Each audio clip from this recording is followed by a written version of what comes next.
2 months ago, a mysterious virus broke out and transformed the majority of the population into zombies. So every day, a girl named Mako travels through the city to see if there are any survivors. Mako has always wanted to be an idol, but after the zombie outbreak, she lost all of her loved ones and everything she had hoped for in life. One day, while driving, Mako gets distracted by a zombie and gets into an accident. When the car alarm goes off, a swarm of zombies approaches her. But fortunately, a girl named Matsumi appears and begins slaughtering the zombies one by one, while her friends enjoy the sight. Sometime later, Mako opens her eyes and discovers herself in a classroom full of high school girls. It turns out that there are a few humans who have survived, and they've taken refuge at the Fujimi Girls' High School. Currently, 30 humans reside at the school, which hasn't been overrun by zombies yet. The group comprises a father and his 2 small boys, 2 teachers, the principal of the school, and the remaining students. While the majority of the girls express their delight at Mako's presence, one girl named Momo doesn't like her. For some reason, she feels that allowing Mako to stay would be unwise. However, the class president,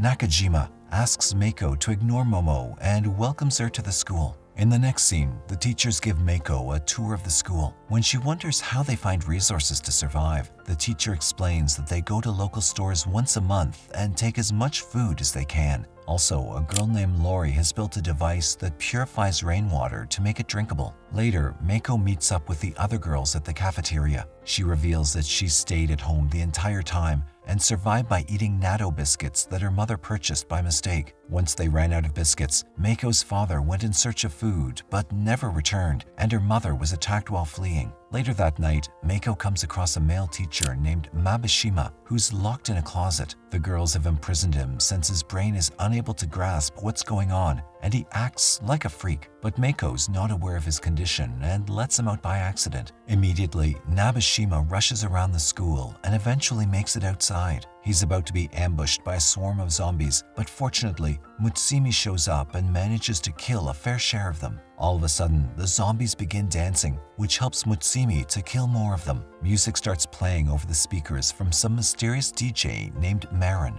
Nobody's sure of his identity or the reason why the zombies begin dancing to the songs he plays, but the music provides the students an opportunity to escape or kill the zombies. While the undead continue to dance, the girls return to school and lock Nabishima in the closet once again. Meanwhile, Mako is upset because despite only being there for one day, she's already caused problems. But Nakajima urges her not to worry because she was unaware of the teacher's condition. The next day, Mako enters the classroom and performs a dance for her classmates to cheer them up. After she's finished, all the girls applaud her except Momo and her friends. Just then, 2 kids enter and inform them that the class president, Nakajima, has disappeared. The girls become worried, thinking maybe she's been turned into a zombie. Mako then heads to her room, trying to find out the exact song the zombies were dancing to so they can use it as a weapon. On the other hand, the girls are gathered in the cafeteria to talk about Nakajima's disappearance. They suddenly see a huge zombie moving toward the school. One of the girls informs them that, according to her estimates, the huge zombie can reach school in under 2 hours. After that, the girls head to the living room to see what they can do to take down the huge zombie. Meanwhile, one group, led by a girl named Arena, believes that casting a spell on the zombie will stop it from moving. She proposes that they burn their most valuable possession to strengthen the spell. Being teenage girls, most throw their phones in the fire. Momo, on the other hand, tosses in her very expensive designer bag, which she purchased when she was a magazine model. Elsewhere, Mako and Mutsumi have devised a unique technique that involves fashion.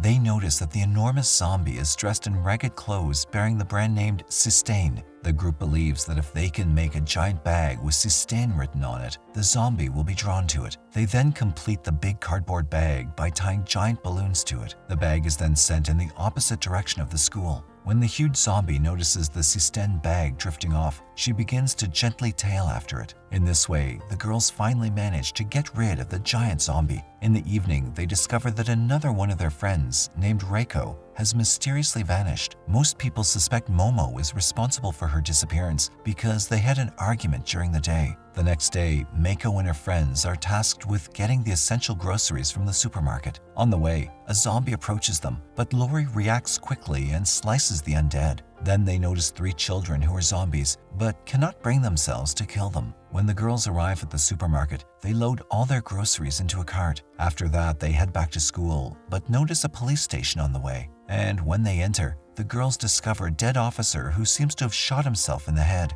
The pistol still had 3 bullets in it, so Mutsumi grabs it just in case they run into more zombies. Back at school, a meeting is conducted to examine the disappearance of schoolgirls, and a foot has also recently been discovered. Because their friends are vanishing one by one, the girls speculate that there must be a special zombie among them, disguised as human. The students are looking into whether the discovered foot belongs to Nakajima. One of the girls notices the pedicure and speculates that it belongs to Yuna, who disappeared before Nakajima. Meanwhile, outside the police station, Meiko notices the missing kid posters. Then they notice the same zombie kids in the distance again. Therefore, the girls decide to take the kids to the address mentioned on the poster. When they get to their location, the little ones get reunited with their mother. The girls become emotional when they realize that the zombies still have feelings, even if they are dead. Just then, the kid's zombie father appears behind Meiko and attacks her. Arina tries to help, but she ends up becoming a target herself. Mutsumi kills the man with the police officer's gun,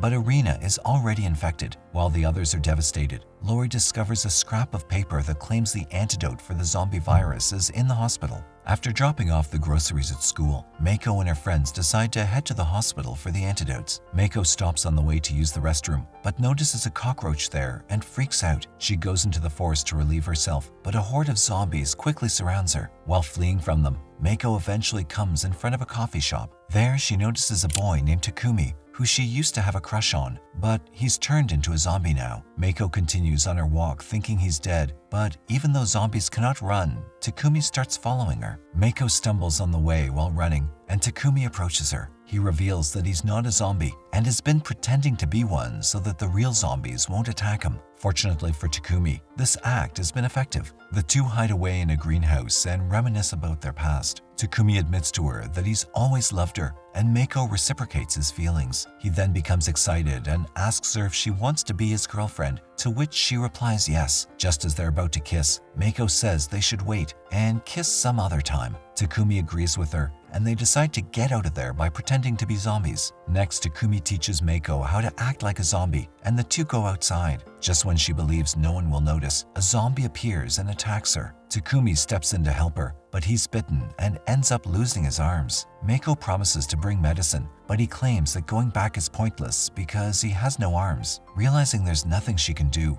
Meiko leaves as Takumi takes his last breath before returning as a zombie. But immediately after that, a woman in a camouflage uniform appears and shoots Takumi dead. Meanwhile, Mutsumi and the other girls have arrived at the hospital. They ask the nurses in the hospital to share the antidote. One of the nurses, named Midori, says that the antidote will work if the infection is less than 24 hours old and the eyes are still red. She hands them a box containing 3 antidotes and cautions them to use it carefully because it's their last stock. The girls express their gratitude to the nurse and leave the hospital. Outside, Meiko also shows up and says she got lost while looking for the restroom. When they return to school, the other students are happy since they now have the cure for the virus. Since Arina's infection has not reached the 24-hour mark yet, they plan to revive her. But the problem is, how will they approach Arina when she's wandering around the schoolyard with dozens of other zombies? After some discussion, the girls decide to use an arrow to give the antidote. After finding out that Meiko used to be the captain of the archery team, the girls ask her to shoot the shot. So Meiko practices shooting the arrow on the dummy and excels. They then inject the antidote into the syringe and prepare to shoot Arina. Just then, a song starts to play over the school speakers from DJ Marin, and the zombies start to dance. While the zombies are dancing, Meiko shoots the drug at Arina and hits the mark. Immediately, she returns to normal and rushes back to school. Arina is then taken to the infirmary, where she claims she has no recollection of being a zombie. The next day, Arina has mysteriously disappeared, leaving a blood trail behind. But there's proof that the perpetrator left behind. It happens to be a lipstick tube that belongs to Momo. Since the students have started to vanish one by one, everyone has begun to suspect Momo is the culprit. She's arrogant, frequently in conflict with everyone, and no one likes her. Now, her lipstick has also been discovered at the crime scene. As a result, Momo is detained and put on trial for these atrocities. The other students will testify as to whether or not they believe she is a zombie. The three judges are the vice principal, a teacher, and Kamioka, who's the father of two young boys. The girls arrive one by one and tell the panel of judges that they're certain Momo is a zombie in disguise. Tabuchi first explains how Momo assumed she was dead and was about to eat her, but she had actually passed out from overeating. Now comes Sasaki, who informs the court that Momo communicates with zombies. Meanwhile, Momo is passively watching the proceedings while furious on the inside. Every girl stands forward to declare Momo to be a zombie, except Mutsumi, who believes that there is no way Momo is a zombie. Eventually, Momo takes the stand and is handcuffed. She rambles on about how everyone hates her, but she still does not blame anyone for the hating she's receiving. One reason is that Momo was a magazine model before the zombie outbreak. She felt that many others were jealous of her fame, and she was correct, yet she acted like a first-class diva. Momo is then accused of being guilty and imprisoned. Later that evening, close to Momo's cell, the mystery song by DJ Marin begins to play. After that, Nabeshima, the crazy teacher, comes from the room next to Momo's cell. He informs the student that he's aware of the song's name, which is Moon Moon Lalu. None of the girls have ever heard of it before, but they're happy that they can now control zombies on demand.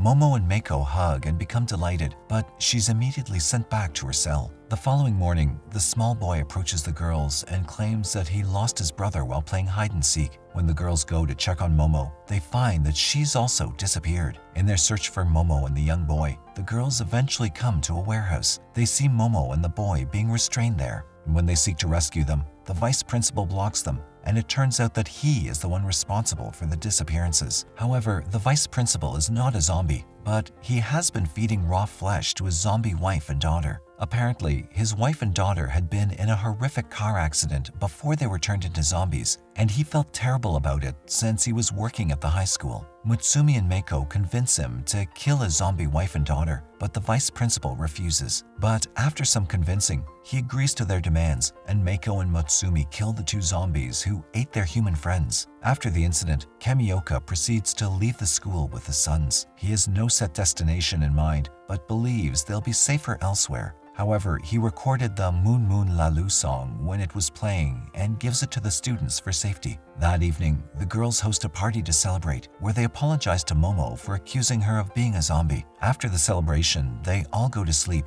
But the next morning, Meiko wakes up early due to strange noises. When she investigates the sound, she discovers that a large number of zombies have breached their defenses and are overrunning the school. It turns out that the radio cassette recorders, Moon Moon Lalu records, and antidote medications are also gone. The girls quickly gather their belongings and attempt to escape. They then rush up to their teacher, Nabeshima, and beg him to join them. However, he declines their offer and says that he will remain behind. He also reveals that one of their teachers named Terakawa deciphered DJ Marlin's message from the song, and she let the zombies in. Following this, 5 students, Meiko, Mutsumi, Mao, Lori, and Tabuchi, manage to leave the school while the rest are left behind. They run away, but no one notices Momo being caught by a zombie. In the next scene, Meiko and her friends are seen in shabby condition when they meet Midori, the nurse who gave them the antidote in the hospital. She's accompanied by a girl named Ada, who was a member of the self-defense force in the past. Midori claims that she was treating patients at the Fujimi hospital when it was overrun and her partner was killed. She was able to escape and ultimately met Ada, and they're now traveling across the city in the trailer. They invite the girls along, and the 7 of them head off in the trailer with no destination set. Later, the group manages to find a safe site to camp out for a bit, near a farm with live chickens. They find some eggs and begin to boil them. Meanwhile, Tabuchi, Lori, and Mao decide to go to a nearby house to get some supplies. They eventually come across a large home in the middle of the jungle. Without much thought, the girls enter the house and look for groceries. But moments later, they hear a voice and assume it must be a zombie. As they prepare to slaughter the zombies, the door opens and Tabuchi and Lori are shot. Then an old man with a rifle appears at the scene,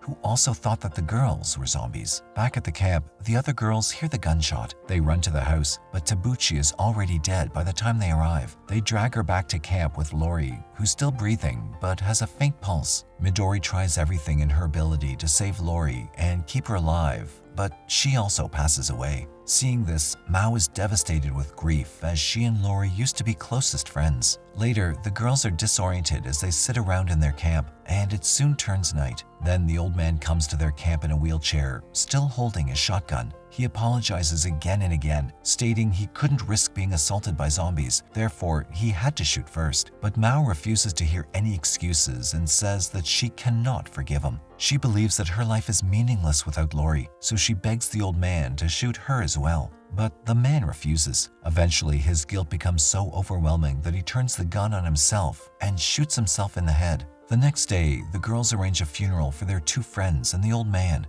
After that, the 5 girls continue their journey in the trailer. Then, Mao notices a familiar sight and recognizes the place as her father's home. She asks the girls to stop at that place as she wants to meet her father. But when they arrive, the girls discover that Mao's father has already turned into a zombie. Nonetheless, he continues to work as usual and is constantly staring at his phone. Mao informs the girls that he's looking at his phone because he's waiting for a reply email from her. Mao hasn't seen her father in a long time because he was divorced from her mother, and her father frequently used to complain that she didn't respond to his emails. Mao badly wanted to meet her father, but given his current condition, it appears impossible. Therefore, the girls decide to spend the night nearby. Around a campfire, the girls share a delighted girl-to-girl conversation and reminisce about their old lives, which it seems will never happen again. The following day, Mao realizes she must see her father at least once more, although he's a zombie. She bids her friends farewell and informs them that she'll be staying with her father. She then walks to her father's house, where even though he's now a zombie, he appears delighted to see his daughter. But as soon as his actual instincts bubble up, he ends up killing his own daughter. Outside the house, the 4 girls witness the horrific killing of Mao. There's nothing else they can do for their friend at this point, so they leave the area. In the trailer, everyone listens to the radio, where DJ Marlon starts playing music, but this time, their teacher Terakawa appears as a guest. In the next scene, Meiko and her friends are transformed into zombies. There's no indication that they were ever assaulted or bitten by one, yet they're suddenly acting like zombies and eating flesh. Furthermore, their teachers and other friends are also seen. Then they participate in school activities like a regular student, such as attending classes and taking exams. Later, the girls hear that a handsome man has survived and has been wandering around slaying zombies. So Meiko, Mutsumi, Momo, and Tabuchi follow the attractive man and witness him slay an uncountable number of zombies. The man then goes into a zombie-run store and kills both the manager and an employee there. However, these actions don't stop the girls from following the man, as they're all captivated by his looks. But afraid of being killed, they're hesitant to approach him any further. However, Tabuchi can't help herself and approaches him, but the man kills her as soon as he sees her. Regardless, her death does not discourage the rest of the girls, who still have a crush on the young man. Later, Meiko realizes that since they cannot die twice, they're locked in this state of suffering eternally. She then comes up with a plan to put an end to this anguish. Meiko, Mutsumi, and Momo go to the man's house and start playing music. They then start dancing irrationally. Moments later, the man comes out and sees 3 silly zombies trying to dance like humans. He feels awful for the girls and hopes he didn't have to kill them, but he also wants to put an end to their pain. He then rapidly draws his revolver and shoots the 3 girls right away. Just then, Meiko awakens from her dream and realizes that she's still human and alive with her friends. Meanwhile, a swarm of zombies approaches them and they rush into the trailer. They immediately drive away from the location, but Meiko notices the same man from her dreams, only this time he's a zombie. She recognizes his muffler and understands that there was a reason she saw that dream. Meiko realizes the man intended her to end his pain, so she asks the girls to stop the trailer. She then moves towards the zombies and shoots the man dead, putting him out of his misery. Following this, the girls continue on their journey, but their trailer breaks down along the road. They now have no choice but to continue their trip on foot. After a long walk, the girls come across a beach and decide to rest there. They play on the beach, and the girls reminisce about their past lives, wondering what will now become of them. Soon, they come up with the concept of creating a time capsule, which is a video narration of their life, and if they survive 10 more years, they can watch it together. After some time, while having fun on the beach, Midori is suddenly dragged into the sand by zombies. Ada immediately rushes rushes to the gun to kill the undead, but she's attacked and eaten by a swarm of zombies. However, Meiko and Mutsumi somehow manage to save themselves and run away from the place. Now that it's just the two of them, they continue to travel the countryside with no destination in mind. After some time, the two girls come across Momo, who's still alive. Meiko and Mutsumi are overjoyed to see her, as they had assumed she had died. Momo confesses that she was attacked by a swarm of zombies, but she was saved by their teacher, Nabeshima, who sacrificed his life for her. The three girls then travel across the countryside, where they hear some loud music. When the girls reach the source, they discover that it was once an abandoned amusement park, but someone has reopened the place. There are real humans roaming around the park with drowsy expressions on their faces, as well as zombies dancing to the music. Just then, a voice commands the girls to lay down their weapons and enter inside. After that, the girls finally meet the mysterious DJ Marlin at the park. It turns out that these girls are the only alive people arriving at the park in a long time, and Marlin wants to know how they deciphered the clues in his songs. However, the girls claim that they had not figured out any clues, as they simply wandered into the park by coincidence. Later, DJ Marlin serves them a feast and claims that the place is called New World. Meanwhile, they notice their teacher Terakawa, who's now Marlin's assistant and lover. The girls accuse Terakawa of being accountable for the chaos that occurred at the school, but she shows no signs of regret. When Marlin asks the girls about their dreams, Meiko says she wants to be a popular idol, while Mutsumi wants to be a mother. Momo, on the other hand, says she wants to be a model again and feature in magazines. Marlin informs them that all of the humans in the park seem to be dead. This is because staying at the park requires them to give up their future dreams, which seems to drain their souls. Next, Marlin informs the girls that if they want to live there, they must sacrifice their dreams. Meiko and Mutsumi object to this requirement, but Momo is willing to give up her future for a safe place to stay. As a result, Meiko and Mutsumi are restrained and imprisoned in the room.